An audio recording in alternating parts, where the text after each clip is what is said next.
How's it going, everyone? It's Frank, aka Mysterious Jojo, aka Mystery Homo, aka Dolly Dolly Don Don, aka finally employed with like a job and I get checks and everything. Today's video, it's a little different to what I usually do. I wanted to talk about something very cool that happened about a month ago. It was a really fun experience and I just wanted to make a little video chronicling it. About a month ago, this trend started on everyone's favourite hell site, Twitter.com. A tournament bracket was held for Tumblr Sexy Man of all time ever. This competition eventually culminated in Sans beating Reagan in the finals, followed shortly after by the Queen dying. Twitter then arbitrarily decided that this was going to be the event that everyone would talk about for like a solid week. And so hundreds of tournament brackets were set up for anything you can think of, more often than not, with Reagan coming first, even though he didn't fit into like 90% of them. Also around this time, I was finishing my first playthrough of Disco Elysium, which has a great supporting cast. There's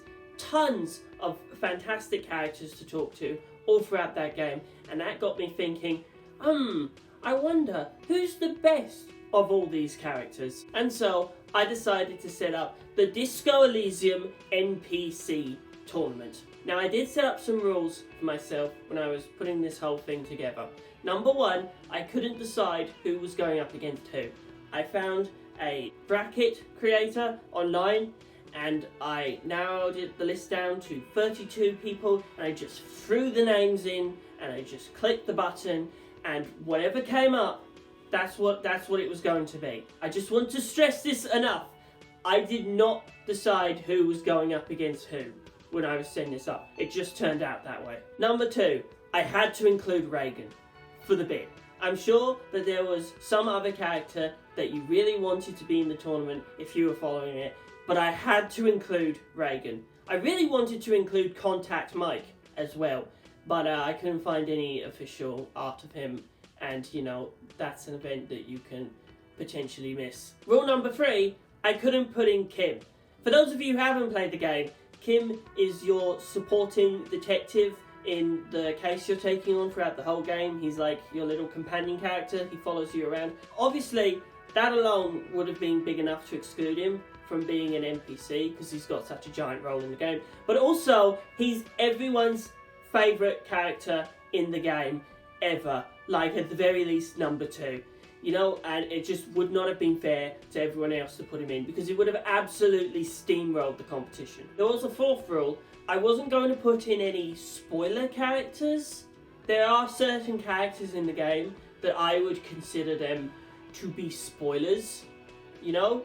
Obviously I can't talk about it in this video because I want to try and make this as beginner friendly as I possibly can. So if you've never played Disco Elysium, I'm going to try my absolute best to explain what's going on in this tournament as I'm going through the video. The first thing that surprised me about this was that the poll got any traction whatsoever. It had been like a week since this whole trend started, which in internet terms is like 17 years. I posted the poll, it got some eyes, I was getting some votes, I went to bed, I woke up, it was by far and away, by like a magnitude of 10, maybe even 100, the most interaction I had ever got on any tweet I'd ever posted on that website. The numbers do not lie. There was an audience here and they really, really wanted to pick a winner. Of course, with some characters being missing, people were upset. I did see some quote tweets. At least one of them called me homophobic for not putting a certain character in for spoiler reasons. It was probably a joke, but I don't know. You know, it's the internet. Here are some highlights of the first round. Gary the crypto-fascist was placed up against the scab leader.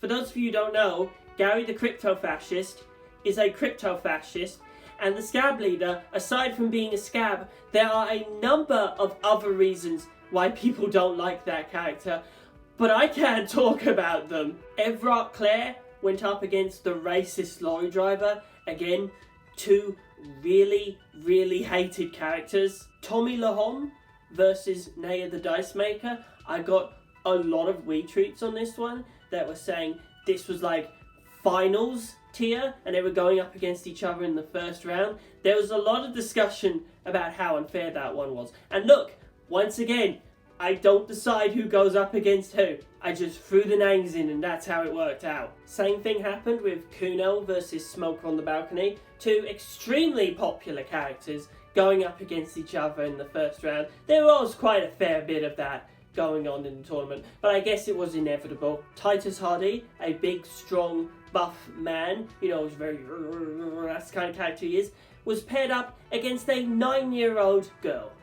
And that one went about as well as you probably expected to. And in perhaps the most important matchup of the entire first round, Reagan versus Gart, the cafeteria owner. This is a matchup I was very excited to see. I couldn't wait to see just how far the memes would take Reagan. I was genuinely expecting and preparing for Reagan to win the entire thing, because he'd done it so many times before.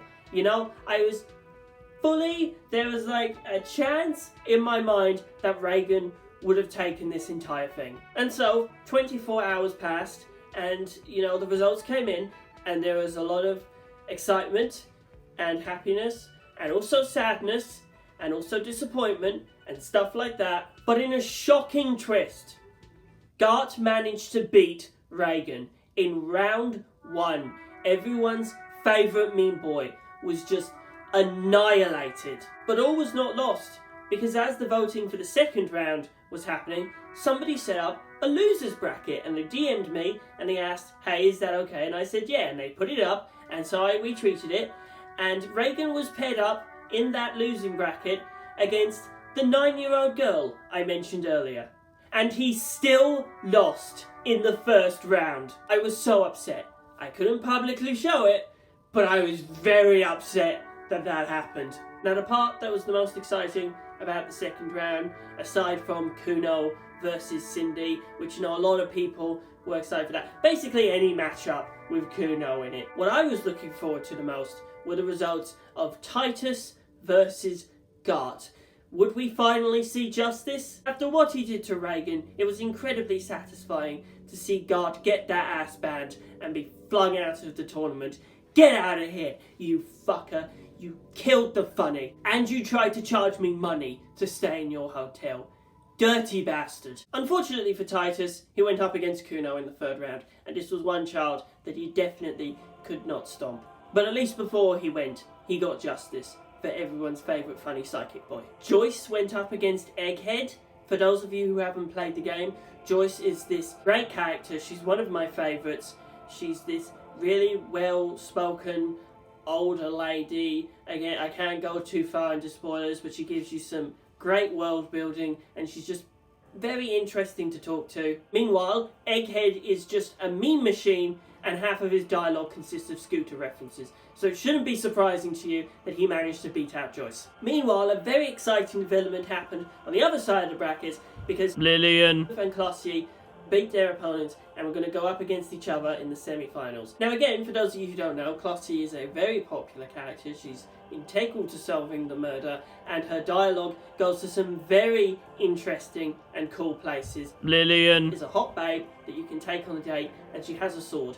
And in my headcanon, that's enough to get her and the main character together like a year after the game ends, in my own personal headcanon. So I was very excited to see just where exactly the semi-finals were going to go. Also, right around this time, I got that job I mentioned at the start of the video. So all in all, this was a very exciting week for me. There was still a lot of momentum on these polls. You know, it didn't just suddenly fell off really hard. You know, there was people coming back and commenting and getting excited and quote retweeting and going, you better vote for this one, audience, oomfies, you better vote for this one. And then other people retweeting and going, no, I hate this matchup, I hate it. It was very exciting to see people actually engaging with my Twitter.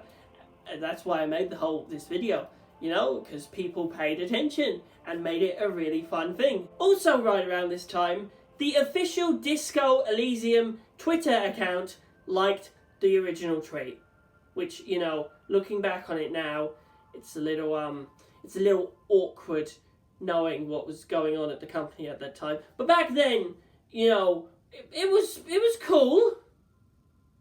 It was cool. But the competition couldn't last forever. It had to end eventually. And so, Kuno defeated Egghead, Clossier sadly defeated Lillian, and it was time for the end of the Disco Elysium NPC Twitter tourney.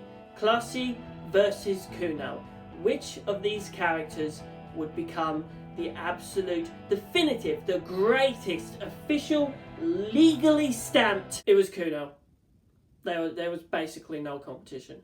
It was Kuno. Everyone knew it was coming. He swept everything. It was like I should have just like not included him because Kuno won the whole thing. And in what has to be one of the coolest things that's happened to me in a long time, people actually made fan art of this final result. At least 2 pieces of fan art were made. One of them came out right as the tournament ended, meaning that, yeah, people basically locked in that Kuno were going to win at that point. But it was still really, really cool to see people look at this thing I made and draw fan art of it. Like, no one's done that for me before. Now granted, most of the original content I make is completely incomprehensible unless you've watched every single video on the channel. I mean, to be fair, this channel has been running for like a couple of years now. You know, a lot of people might get confused by some of the bullshit that's going on. Why yes, clone of me from an alternate dimension who was forced to watch too many North and North trailers and was pursued by a shadow monster and then was transported into my dimension and now lives with me in my house while we prepare for the 5th movie trailer to come out.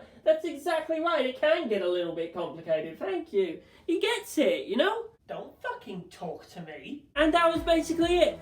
It was a fun little thing that happened, it wrapped up nicely, got some laughs, got some, you know, there was some drama.